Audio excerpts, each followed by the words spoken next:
ဟုတ်ဒါဆိုရင်အမနဲ့ညီမဆိုတော့နှစ်ယောက်လုံးမိန်းကလေးဖြစ်တဲ့အတွက်ကျွန်တော်မိန်းကလေးခန်းကြီးပါမယ်ဆိုဒီမိန်းကလေးလေးရင်ရေးမယ်အဲ့ဒါပြီးတော့မှကျွန်တော်တို့ကအမကမြို့နဲ့အမနဲ့ပါအမမြို့မှာနေလို့မထိုင်အဲ့ဆိုကျွန်တော်တို့ကဒါအမြို့နဲ့ဆိုရင်ဒါအနေအမ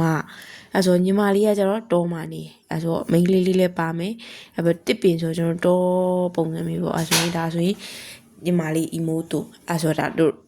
အခုဆိုရင်ရှိမိုင်းညီမအဲ့ဆိုကျွန်တော်ဒါကျတော့တွဲလုံးလေးတစ်ချက်ကြည့်ကြအောင်မတက်က一番上の姉はアメリカに留学しています一番上ဆိုတော့ကျွန်တော်一番နဲ့ပေါင်းလိုက်သူကအဆုံးဆိုတဲ့ဒီပဲဖြစ်တာဟုတ်တယ်မလား一番上ဆိုအပေါ်ဆုံးအထက်ဆုံးဆိုအကြီးဆုံးအမကအမေရိကမှာပညာသင်နေတယ်ဒါနိုင်ငံသားပညာသင်သွားတယ်ဆိုတဲ့ဒီပဲ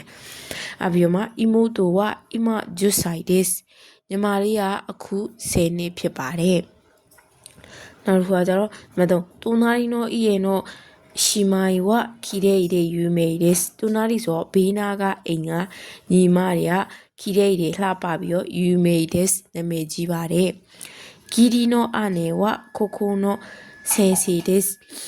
義理ဆိုတာကျွန်တော်တို့ဒါလေမိဟိုဘယ်လိုပြောမလဲအိမ်အောင်ပြုတ်ပြီးတော့တဲ့အမျိုးဆိုတော့ကျွန်တော်ဘယ်လို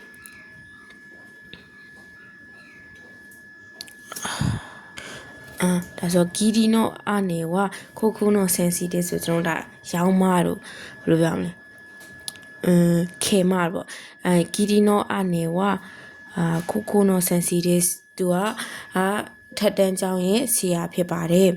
နံပါတ်5ကျော်မာရီကိုဆန်ကဆယ်နှစ်ရှိမိုင်းနော်မဲနာကာဒေးစ်မာရီကိုဆန်ကဆယ်နှစ်ရှိမိုင်းဆိုတာညီမ3ယောက်ရဲ့မဲနာကာဒေးစ်ဆိုအလေဖြစ်ပါတယ်ဆိုကျွန်တော်ကအလက်မကိုပြောတာ